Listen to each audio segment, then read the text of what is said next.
নান্দাইলে youth ফাউন্ডেশনের ব্যবস্থাপনায় কৃতী শিক্ষার্থীদের সংবর্ধনা ও পুরস্কার বিতরণী অনুষ্ঠিত হয়েছে।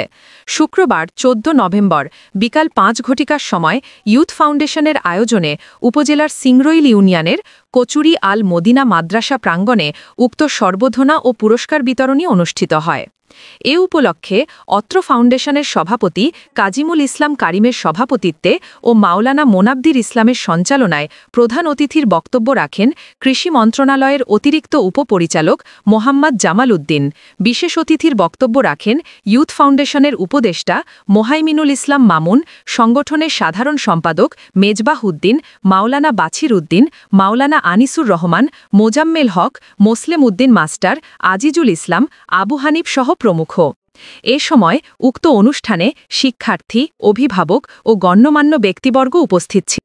কিন্তু সবার এই সুযোগটা হয় না, কিন্তু আমরা যদি প্রথম দিতে হয়, কারণ এই চিন্তাধারা আমাদের থাকা উচিত ছিল, কিন্তু এই প্রজন্মের ছেলেরা তারা কিন্তু এই চিন্তাধারায় আগাচ্ছে। সত্য কথা বলতে যে সুন্দর সহযোগিতায় আমরা আশা করি যে এটা প্রতি বছর এভাবেই অনুষ্ঠিত হবে। এতে এলাকার আমাদের সন্তানেরা পড়াশোনায় আগ্রহ বাড়বে। আমি চাই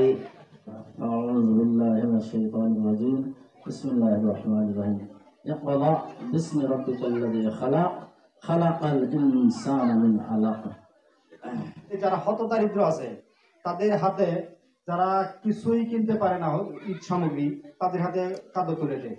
প্রথম মনে হয় ৩০-৩৫টা